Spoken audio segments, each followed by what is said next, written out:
Este fim de semana fui com o meu pai e com o meu filho mais novo, o Matias, buscar muitos livros à casa de um grande amigo que me ofereceu esses livros todos.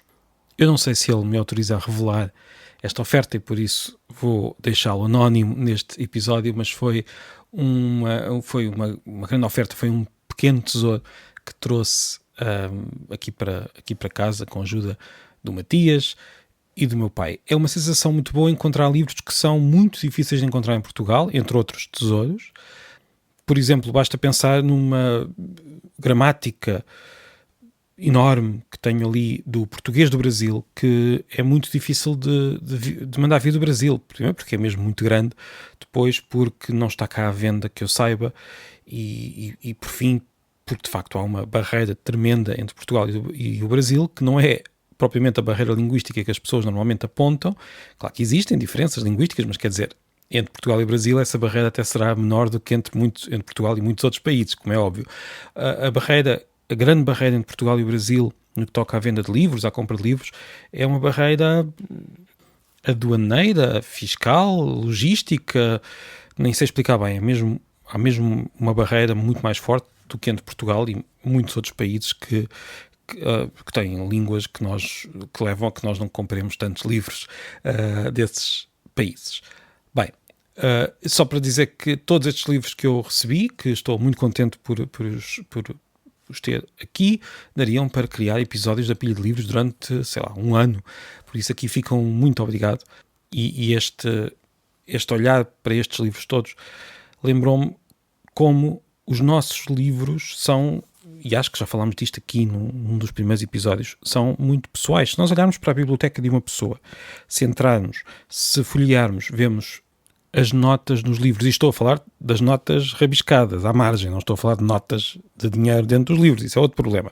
Mas vemos as notas que a pessoa escreveu ao longo da vida, vemos a ordem que os livros estão, eles estão organizados de determinada maneira por alguma razão. Às vezes podemos pensar que não há razão nenhuma, mas nem que seja o andar dos dias que nos leva a pôr os livros em certo sítio e eles vão ficando perto, de forma às vezes um pouco difícil de perceber, mas há aqui quer dizer, há pessoas que organizam a sua biblioteca por ordem alfabética ou qualquer outra ordem daquelas que existem, mas em geral vamos desorganizando ligeiramente.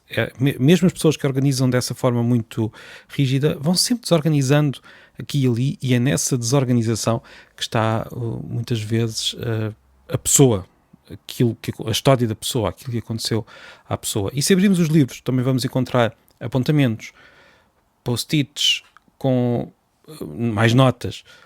Vamos também guardando coisas dentro dos livros. Eu lembro-me que a minha mãe guardava um pouco de cabelo de cada um dos filhos dentro de um dicionário. Já não sei onde é que esse dicionário está, provavelmente em casa da minha mãe ainda, e não sei se ela sabe disso, se lembra disso, mas eu encontrei esses pedaços de cabelo dos filhos, que é de uma forma de recordar, se calhar, a primeira vez que os filhos cortaram o cabelo, não sei, é de lhe perguntar. Eu guardei, por exemplo, a última nota, e agora sim, nota de dinheiro, a última nota de escudos que me passou pelas mãos, que era uma nota de 500 escudos. Pensei, vou guardar isto num livro para daqui a uns anos encontrar e lembrar-me destas notas que vamos deixar de usar. E de facto encontrei passado uns anos e já não lembrava. E agora está para aqui perdido no meio das minhas estantes e não faço ideia em que livro é que está essa nota, e se calhar daqui a uns anos vou encontrá-la outra vez.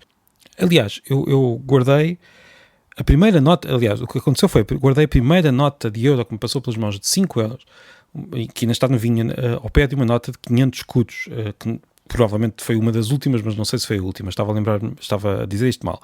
Portanto, essas duas notas estão juntas, foi uma forma de eu, quando tinha os meus 22 anos, e 21 aliás, e tivemos esta passagem, que no fundo é uma parte da história, eu decidi guardar essas notas num livro, porque os livros também servem para recordar. É estranho, não é? Mas nessa altura é estranho guardar notas. Porque é que eu estou só a falar de notas dentro de livros neste episódio? Não sei muito bem, isto ficamos muito condicionados, mas estas notas eram uma forma de guardar esse momento histórico, como eu disse, porque nós já não nos lembramos como foi peculiar, estranho, mudar de moeda. Foi um momento histórico, quer concordássemos ou não com aquilo que estava a acontecer, foi um momento histórico muito óbvio. Nós tínhamos a certeza que aquela data ia ficar na história, para o bem ou para o mal. nós sabemos que Portugal mudou de moeda naqueles anos, porque na verdade foi em 2 momentos. Mudámos de moeda no papel, se quisermos, ou melhor, nos computadores, e depois mudámos de moeda mesmo, agora sim no papel, quando passámos a ficar com notas e moedas para o dia-a-dia. Mas mais do que as notas, mais do que a ordem em que os livros, ou seja, os encontros e desencontros, os próprios livros. Os livros que nós temos dizem muito de nós, embora seja muito difícil avaliar só pelos livros em si, que livros é que são.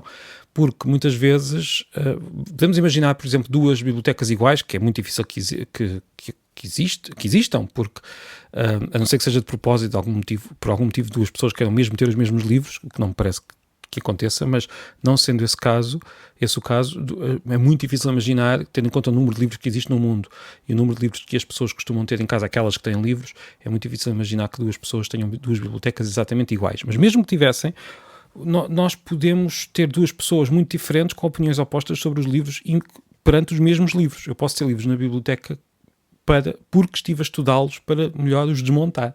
E outra pessoa terá esses mesmos livros porque concorda inteiramente com eles e são uma espécie de pequena bíblia sobre alguma coisa. Não sei se estou a explicar-me bem, ou seja, não são os próprios livros, mas também a atitude que a pessoa tem perante os livros, a relação que tem com eles, que por vezes vai mudando. A pessoa pode começar por gostar muito do livro e depois deixa de gostar, ou ao contrário, começa por ser um livro que não aceita e depois começa a perceber que há ali qualquer coisa. A história de cada um de nós com cada um dos livros dava um livro, por vezes. Bem, eu disse que não existem 2 bibliotecas iguais, no sentido em que ninguém tem exatamente os mesmos livros, e é bem provável que assim seja, que não existam 2 bibliotecas iguais, e acima de tudo, não existem 2 bibliotecas iguais com os livros pela mesma ordem. Isso é muito, muito, muito pouco provável. Não é fisicamente impossível, mas é de uma probabilidade arraiar o 0. Aliás, se nós pensarmos num baralho de cartas, isto está em vários livros de matemática, um baralho de cartas tem só 52 cartas, mas nunca fica baralhado da mesma maneira. E quando eu digo nunca, é nunca mesmo. Nunca houve 2 baralhos que tivessem ficado baralhados da mesma maneira na história do mundo. Ou se tal aconteceu alguma vez, foi uma grande coincidência, porque basta pensar nestes 52, no número de possíveis ordens em que estas 52 cartas podem estar, para percebermos como é muito difícil que alguma vez 2 baralhos tenham ficado baralhados da mesma maneira. Da mesma forma, 2 bibliotecas, se pensarmos também na ordem que os livros estão dispostos, é impossível, quer dizer, lá está, não é fisicamente impossível, mas é, para todos os efeitos práticos, impossível que existam 2 bibliotecas iguais. As bibliotecas são de facto como as impressões digitais, são irrepetíveis. Aliás, se pensarmos bem, eu compro um livro, ponho na biblioteca, pronto, já é uma biblioteca diferente daquela que eu tinha ontem, não é? As bibliotecas são irrepetíveis e eu tenho, mas já aquilo que eu acabei de dizer não é assim tão irrepetível, porque eu tenho a sensação de ter dito isto num episódio há muito tempo. Não me lembro bem qual é que foi, isto já são 119, estamos no episódio número 119, mas lembro-me de ter dito qualquer coisa parecida com isto. E pronto, foi o episódio de hoje, foi um fim de semana muito interessante por causa dos livros, mas não só. Amanhã talvez conte aqui um outro, não foi episódio nenhum, mas foi aqui uma pequena experiência com um livro num certo sítio de Lisboa, mas isso fica para amanhã. Muito obrigado, muito boa semana e já agora partilha a pilha de livros. Até breve.